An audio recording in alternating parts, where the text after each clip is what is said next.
So for those tuning in via the recording, this is the webinar on exercise and maintaining muscle mass and preventing falls, ultimately, if we achieve the former. So I'm your host, Anthony Harcher, and we also with me today is Mitch Hooper from Longevity Exercise Physiology, and is also joined by Shannon. So Shannon and Mitch will be doing the first part of the presentation, and I will be taking the latter part of the presentation on nutrition. So I'm just going to share my screen now. And away we go. Once I get this on full, there we go. So over to you, Mitch. Or Shannon, sorry. Me, I think. Okay, so we're getting started today on the exercise component on how to maintain muscle mass and the benefits of maintaining muscle mass. Next. So the big question is, why would we actually want to retain muscle mass? So there's two components to this type of question. First would be a metabolic. Second would be maintaining our independence. So as we increase muscle mass or maintain muscle mass, muscle is actually a metabolically active tissue. So this means that the more muscle we have, the faster metabolism we have. And this is beneficial for decreasing our body weight or body weight management, and also decreasing our fat percentage. So important for our fat percentage management as well. And then into our maintaining independence.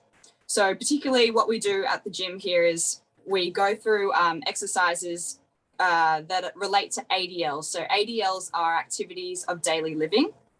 So for example, we get most of our clients to go through exercises such as sit to stands, or squats, which replicate a sit to stand as if you were sitting up and down out of a couch or a chair. We do a lot of overhead pushing, which is related to reaching up if you're reaching up to grab some mugs out of the top cupboard. And we do a lot of kind of farmer's carries, which are holding weights on both hands and walking to replicate a grocery shop or holding a suitcase, for example. Next.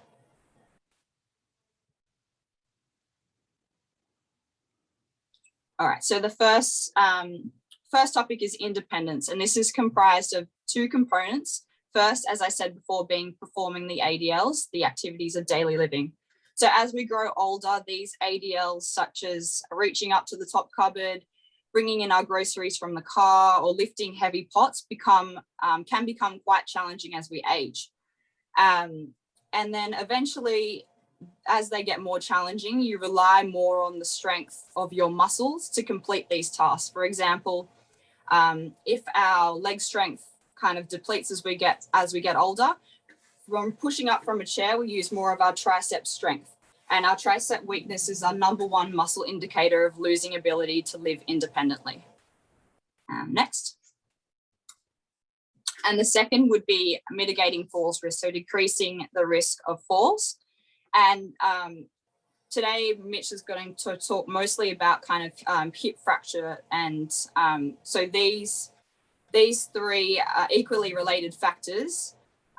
We've got muscular power, balance, and bone density. So we're going to kind of relate them into hip fractures and risk of fall as well. All right, next slide. All right, so muscular power. This is essentially how fast you can use your strength against any force.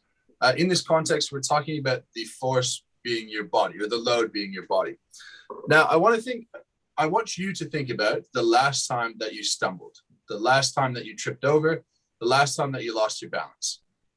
There's really three things that you potentially would have done. First, you might have grabbed something quickly.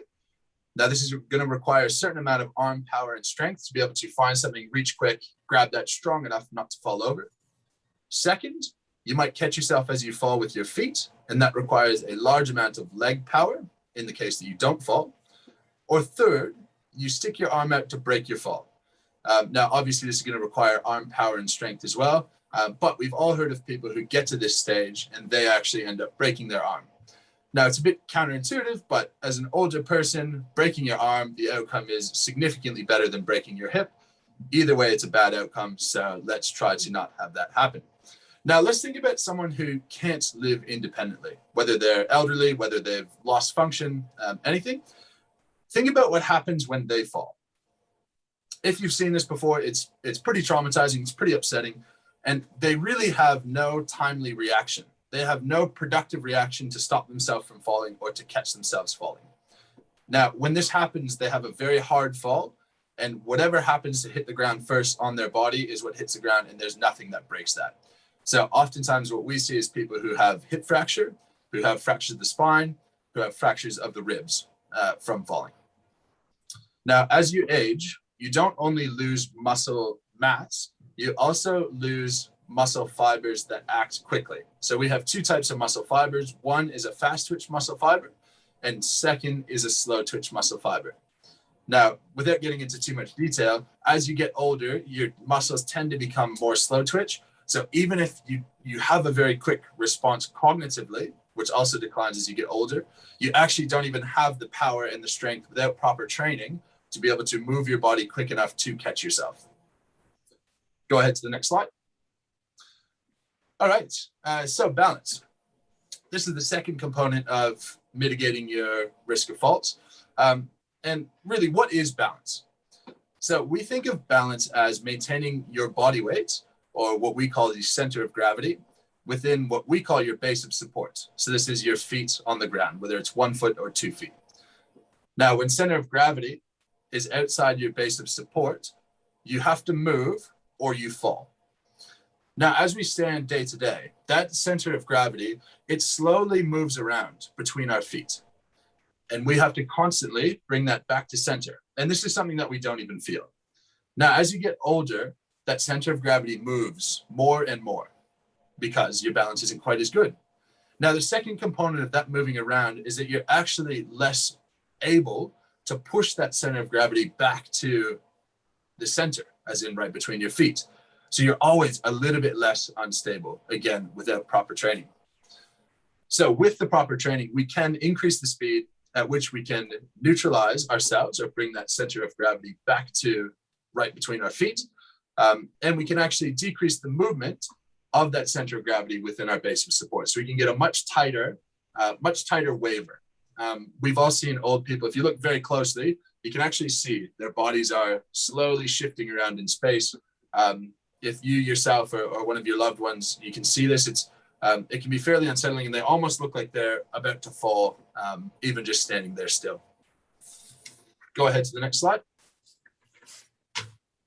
All right, so the third component is bone density. Now this graph here on the left, the vertical column, that's bone mineral density. And on the bottom column, that's age. So naturally, as you get older, your bone density decreases. And if you follow any one of these lines, which is just representative of the average, you can see that if you start above average when you're in your 20s, 30s, and 40s, oftentimes you can maintain that throughout your elderly years. But unfortunately, what we see, particularly with, say, 20, 30, 40 years ago and how society was, how the world was, we see women who didn't do things like high impact activities, say contact sports, stuff like that, that would increase the bone density. And so they actually start on that bottom line. And so you can see when they hit menopause in around 50, that bone density decreases dramatically, and they actually go into osteoporosis, which is represented by the red band at the bottom. The yellow band, for interest, is osteopenia, which is just saying you're halfway to osteoporosis. Now, if you've ever got a bone density scan, you get a T-score, and this T-score is representative of your comparison to the average 30-year-old. So a -1 would be one standard deviation below an average 30-year-old in terms of bone density. Now, they measure this at the spine and at the hip because those are the two most likely places that you're going to run into issues if your bone density is low. Okay, go ahead to the next slide. All right, so all of these will assist not only in reduced risk of hip fracture, but improved recovery after any type of incident. Now, recognize that all three can be trained with proper strength training, with maintaining your muscle mass and maintaining your muscle quality. Now, a lot of you probably are in the situation where you go, well, I can catch myself if I fall. I can live my life independently. This probably doesn't apply to me. But just as we saw with the bone density, the earlier you get on top of something like this and the faster you start training well, the less impact it has down the track. Now, falling can equal injury, and that happens. That happens to me, that happens to you, that happens to everyone. If your base is high, your strength base, your function base is high, recovering from that injury, even if it's, say, 6 months after a hip fracture, it doesn't necessarily have to mean that you lose independence. If you do fall and your base is low, the mortality and the loss of independence risk absolutely skyrockets, because a majority of people, particularly elderly people, operate at just enough to be able to live their day-to-day life. Now, if you can't recover well from that, you lose more strength, you lose more function, and oftentimes a simple fall can turn into a catastrophic event. Now, all of this is tied back to maintaining your muscle, maintaining your strength, and maintaining your power as you get older. On to you, Anthony. Excellent. So thank you so much for that, Mitch and Shannon. And I'll continue on that theme of independence, balance, and ultimately improving the bone density. So we can use the power of food to help assist with this. You saw in that graph in terms of that bone density that declines as the hormones start to decline as we age. So we can slow the curve. We certainly can't stop that aging process. We wish we could. We wish we had the magic pill. That doesn't exist, but there is ways in which you can slow the aging process. And I'm going to be sharing that with you around what you can do in terms of what you eat. And it's very independent to what others are doing. So I certainly want to put it in the context that just because someone is doing this and you think, oh, should I be doing that? Well, my question is, are you the same as that person? And no one is. So I always want people to think what's best for them and their goals, as opposed to just doing what other people are doing or what the media is promoting in terms of what they should be eating. So you really want to think independently about what is your goals, how you want to feel, and then it's working out what foods are best going to support you on the way to that goal. And again, that's very individual. And what I'm sharing is quite generic in nature. And so it's not tailored to you, but it's tailored based on the science and scientific studies as to what works for most people, but it may not work for you. So let's get into it. So I want to talk about the macronutrients. So these are the foods that we need in large quantities. The micronutrients are the ones we need in smaller quantities, and that's your vitamins and minerals. But you hear a lot in the media about vitamins and minerals as if they're macros, but they're not, right? We need to put it into context. Yes, they are required, and we do need them, but you want to think in terms of your nutrition. Are you getting the right macros first? And then you can worry about your micros. So I'm just going to be talking about the macros, but the way I talk about the macros, if you follow what I'm saying, then you should get the micros. So we don't need to talk about the micros. We're just going to talk about the macros. So in terms of protein, it is absolutely the building block of life.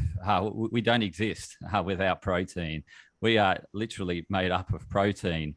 So we need to make sure that we're getting enough into our diet to help maintain certainly our muscle mass and to maintain function such as hormone, communication within the body through hormones. We want good neurotransmitters. We want good mental health.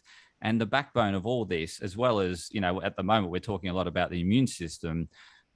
We need protein to make our immune system work, right? So we need protein for tissues. We need protein for just about everything that, our hair, our nails, connective tissue, skin, everything. It requires protein. So that's the one thing I really want you to focus on is, are you getting enough protein? Now, what's enough protein? So for someone that is, I guess, back to Mitchell's graph around that, declining age of osteoporosis, we saw roughly it was around that 45, and that's when menopause kicks in, or perimenopause at least kicks in at around 45. Some people are in menopause at 45. And for men, yes, that's when men enter menopause, right? So essentially that's when testosterone is getting towards the latter half of life, which is quite low. So around that 45 onwards, we want to be making sure we're getting around 1 to 1.2 grams per kilogram of body weight. So everyone on this course weighs a different weight. So you just got to think about, if you're weighing 70 kilos on this core, I'm around 70 kilos. So we'll take 70 kilos. I need at least 70 grams of pure protein per day. Okay, so this is pure protein. This is not like, so for us, for around 100 to 120 gram steak or chicken or fish, that's going to equate to around 20 to 25 grams of pure protein. Okay, so therefore, if I'm at needing 70 grams a day, we could make the maths a bit easy for me, actually. So let's take it. Let's make it a 60, for example. So a 60 kilogram person, which is probably plenty of the women that are probably less than 60, actually. So and it's Women's Health Week, so let's focus on women. 60 grams of pure protein per day. So therefore, you want to be, we talk about having 3 meals a day, which is what we need around 3 meals to keep us going throughout the day. So 60, divide that by 3, that's 20 grams of pure protein per meal. Now, if you break this down further, like I mentioned, like dinner's pretty much covered. Okay, so dinner, you generally have that 120 gram of steak or of chicken or fish. The concerning thing is whether you're having 20 to 25 grams of protein at breakfast and lunch. Okay, so you want to start thinking about how you can get more protein into your breakfast, and that can be through having an omelette. A 3-egg omelette will get you around 18 to 20 grams, depending on the size of the egg. You can have obviously different variations of eggs, which is one way in which you can get protein. Yogurt's a good way of getting some protein. So yogurt on some, I think porridge is a really, really good nutritious breakfast. It's, because it's got B vitamins. It also helps with the keeping cholesterol under control. So it's a really good protein in that sense. It's also a nervine tonic, so it does help with tonifying the nervous system. So like if you have your oats, you could add some seeds and nuts, which adds protein. You could add some yogurt, which is additional protein. So yeah, you could generally get close to that, probably at least 15 to 20 grams of protein at breakfast, having a porridge breakfast. 3 eggs, again, is around that 18 grams for breakfast. Lunch, you could, do some salad and some meat. So the meat, again, if you're looking at if you like tin tuna, or you need about 100 gram tin of tuna, roughly, or tin of salmon, tin of mackerel, tin of sardines, or you want to be having, at least if you're having some slices of ham, having your palm. So your palm's going to roughly give you around that 100 grams of weight, which is, again, close to equivalent to 20 grams of pure protein. So that should see you through, having that breakfast and that lunch, and then you have your dinner, which generally most people are cooking some meat or some fish. Now, if you're vegetarian or vegan, this becomes even more challenging. So it's essentially, you have to eat more volume of legumes, nuts, seeds, and grains in order to get the protein through vegetarian sources. It can be done. It just requires more effort. So in terms of the other aspect of protein, which is essential I talk on, is the digestion of protein.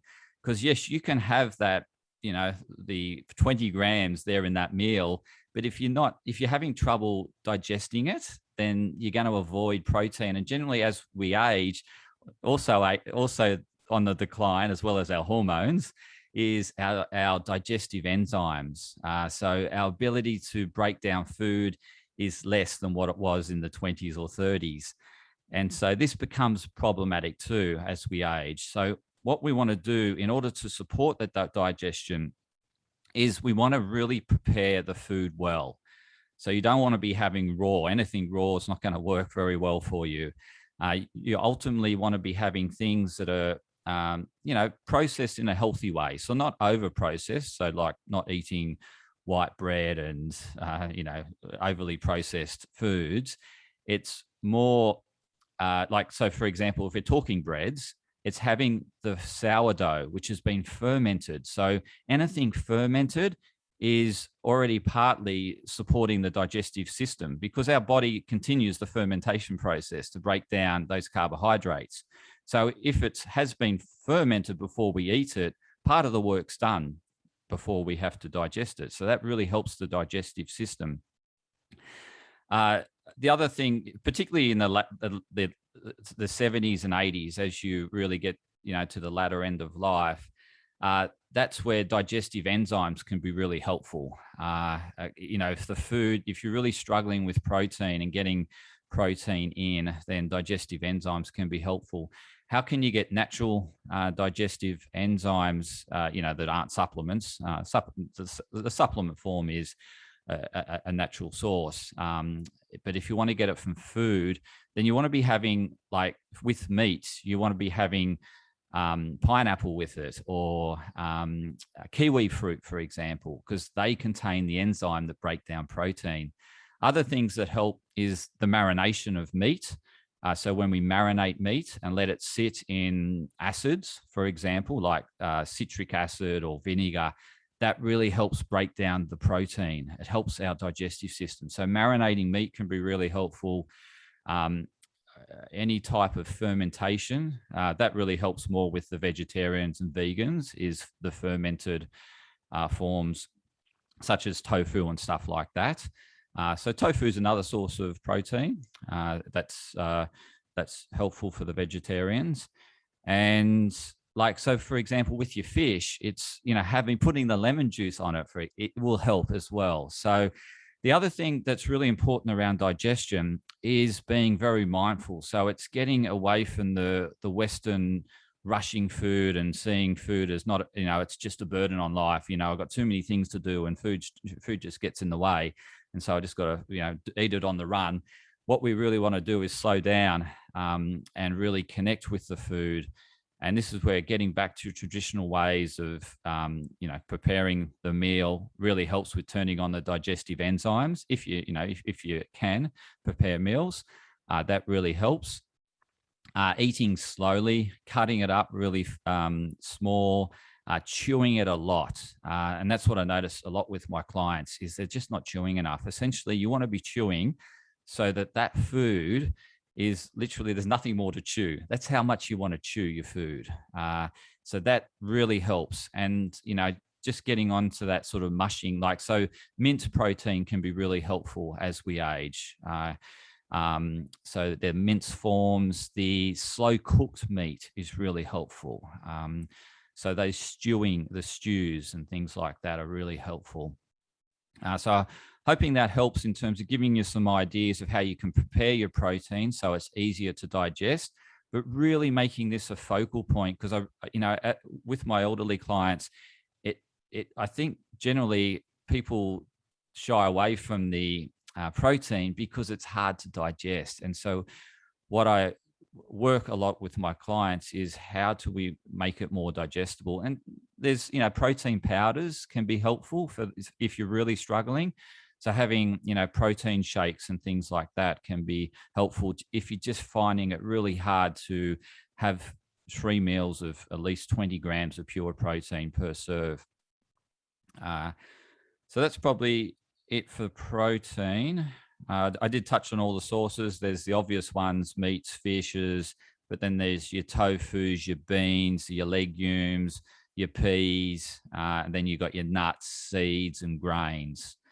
So they're all your sources of protein. In terms of the other macro, it's carbohydrates, and carbohydrates is really demonized by the media and these what do you call it? What are they called these days? These influencers.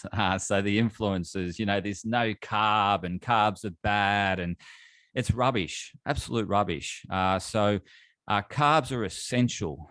It's our energy source. Okay, so to do sessions with Mitch and Shannon, you need energy. You can't rock up to, doing your exercise with no energy. And so we do need carbohydrates.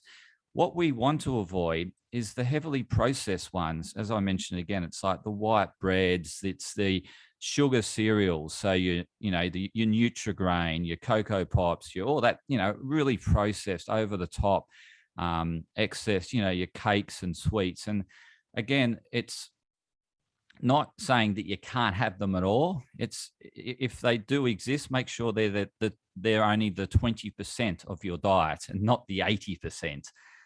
In terms of the Western diet, it's very much the 80% of these processed foods and 20% of whole foods. So there are the better forms of carbohydrates, which are the whole forms. As you can see on this, on what I'm showing here, is carrots, for example. They contain carbohydrates, but they also contain, again, lots of the micronutrients, which you hear lots of talk about, in terms of the micros, the vitamins. Are you getting your vitamin A? Yes, you'll get beta carotene, you'll get vitamin A from carrots, you'll get magnesium, you'll get calcium.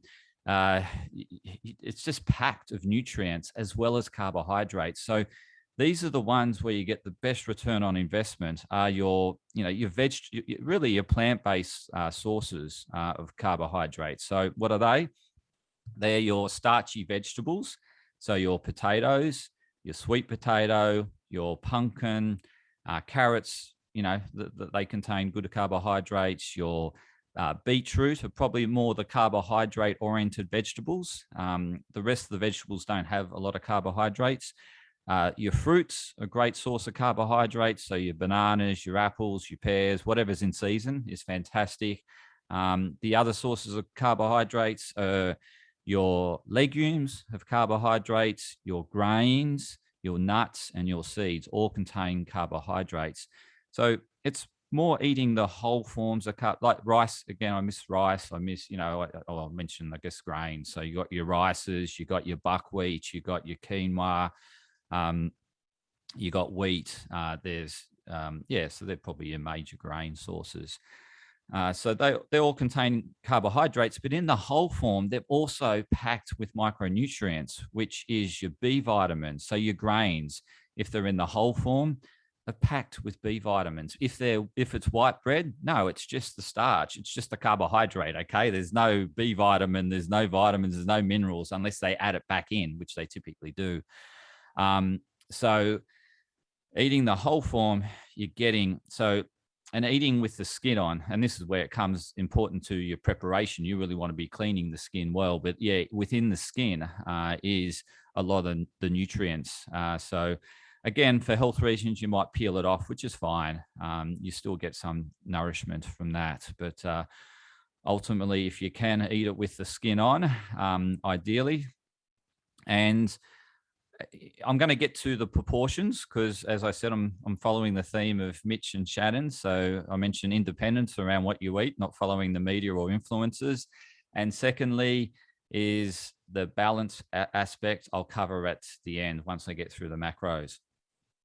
Okay, so onto your fats. And yes, fats have been demonized too, low fat diet. Low fat, and it's funny, we've gone to the other extreme now. It's high fat diet, it's the keto diet. It's just these fads that come and go. The healthiest people on earth, you've probably heard of the blue zones around the world, different parts of the world where they have a certain large portion of their population living beyond 100 years. They just eat very simply. Okay, they don't follow any keto diet or any of these extreme no sugar diet or anything like that. They eat very moderately, well balanced, and they have well balanced lifestyle. So let me get back onto fats. I get a bit carried away with all this media stuff. But so the fats, yes, there's good fats. There's fats you want to eat in moderation. They're not bad fats. They're just fats you want to eat less of. So the good fats are your monosaturated fats. That's your olive oil. You get monosaturated fats in your nuts and your seeds. What else? There's avocado, coconut oil. And then you've got your polyunsaturated fats. And this is where the omega-3s fall under the polyunsaturated fats. So there's omega-3s and omega-6s. We generally get enough omega-6s through our meats. So, your red meats and whatnot, or if you're just eating a fair bit of animal products, you'll be getting enough omega-6s. And the reason why they talk so much about the omega-3s is we generally don't have the right balance of omega-6s to omega-3s. And I don't want to bore you with the science, but in terms of where your focus should be around your fats, don't worry about your omega-6s. Just focus on your omega-3s. So your omega-3s are going to come from your oily fishes. So you'll get them from your sardines, your mackerel, your anchovies, your salmon, tuna to a lesser, yes, tuna has got omega-3s, but probably not the best source of omega-3s. It's more your small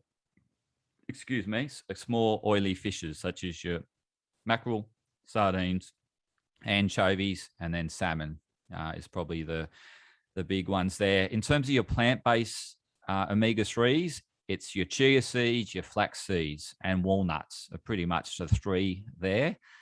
So just, and how much fats, I'm going to get to that, but generally per meal, per serve, there's a rough rule of thumb of around at least 2 fingers, which is like 2 tablespoons of olive oil, or and again, it depends on where you're at and what's best for you.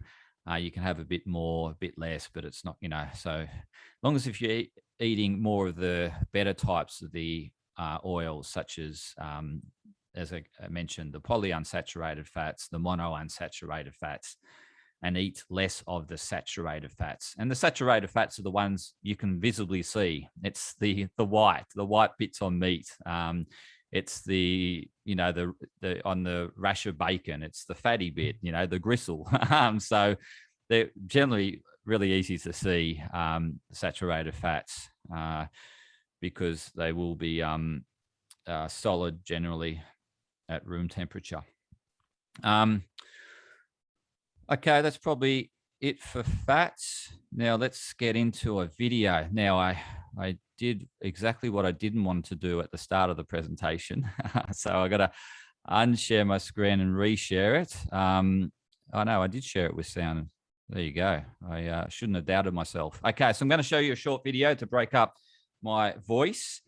So this is a 4-minute video, not long, but very, very, I actually really find it a great way to explain how you need to balance this acid alkaline. So I'll let the video explain acid alkaline. It explains it probably better than what I can, but this is my balance part of the presentation, just like Mitch and Shannon had their balance. Here we go. It's working. So enjoy this video. I'm going to make the screen larger. Press play. Hi, I'm David, your health expert. Today, I want to talk to you about why everyone, young and old, needs to increase their intake of alkaline foods or minerals. The typical Western diet is high in acid. This acid must be eliminated from the body by the kidneys. Often, the acidity levels are too high for the kidneys to handle, or declining kidney function reduces acid excretion. If this occurs, the body relies on other acid buffering systems, like the bone or muscle tissue. As we grow and age, our skeleton is constantly breaking down old bone and growing new bone. Recent experimental studies show that this naturally occurring process happens in response to changing acidity levels. This is because bone is a rich source of alkaline minerals. These minerals can be released from the bone to help buffer excess acidity when the kidneys can no longer excrete the high loads of acid. However, this is problematic, especially in the aging population. Let me explain. As we age, our kidney function declines, with many older adults not consuming enough alkalizing vegetables and fruit to overcome their acid-rich diets. So, as the acid load increases in their bodies, bone breaks down at a higher rate to release the stored alkalizing minerals needed to rebalance the acid levels. This release of minerals potentially causes weakened bones and higher risk of osteoporosis and fractures. Research suggests that an increase in the proportion of alkaline foods or minerals versus acid-forming foods may be a viable strategy for not only reducing bone loss, but also muscle wasting and relieving rheumatic pain, all of which are very important for keeping the elderly population strong and healthy. Physically active and healthy adults can also benefit from reducing their acid load, especially if they are consuming a high-protein acidic diet. Research shows a diet rich in alkalizing minerals may diminish exercise-induced acidosis, delay fatigue, and improve physical performance. Reduction in muscle and joint pain is also a benefit of alkalizing supplementation. Studies have found improvements in back pain symptoms, physical mobility, and tendinitis. And for those looking to lose weight, exercise training in combination with intermittent fasting and alkaline supplementation has been shown to be an effective strategy to reduce body weight and improve running performance. Acid balance is also crucial for children and adolescents. Research indicates that a higher dietary acid load is associated with higher odds of emotional problems and hyperactivity in children. One study also found that increases in body fat in those aged between 6 to 17 years old had a clear association with urinary levels of acid and began to have a negative impact on kidney function even at these young ages. A continual acid load, no matter what age, damages the kidneys and therefore its ability to excrete acid. But the news is not all bad. Even though general aging is associated with reduced kidney function, the results of one study of 884 men aged 17 to 96 suggest that a decline in kidney function as we age is something we can change. By consuming a more alkaline diet over our lifetime, we can potentially slow down this decline in kidney function. In fact, we may even live longer if we maintain a low systemic acid load throughout our lifetime. Chronic acidosis is damaging to our health now and in the future. It is not only linked to increased aging, impaired stress response, osteoporosis, fractures, pain, and brain health, but data also suggest a correlation to blood sugar management, respiratory health, immune response, fatigue, and inflammation. Protecting our kidneys from a high acid load is important from children to older adults. We all need to increase our intake of alkaline-forming foods or minerals today to make sure we counteract our acid-forming diets.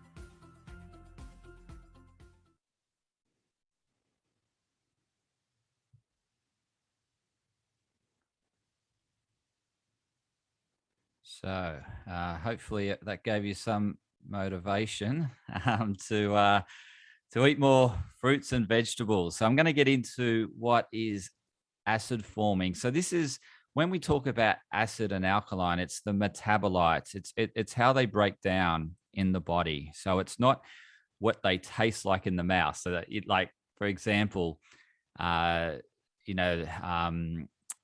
apple cider vinegar is actually alkaline, but it tastes acidic, right? And same with vinegar. Vinegar is alkaline. It's how it is metabolized by the body, and the metabolites that are formed is whether they're acid base or they're alkaline. So it's the metabolites we're referring to, not the taste of whether it's acidic, tastes acidic, because lemons are actually alkaline.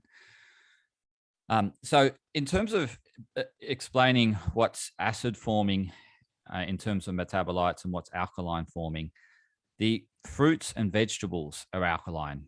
and water is neutral. As you know, pH of 7. It's right in the middle. So if we say this middle here is, pH of 7, that's where water is.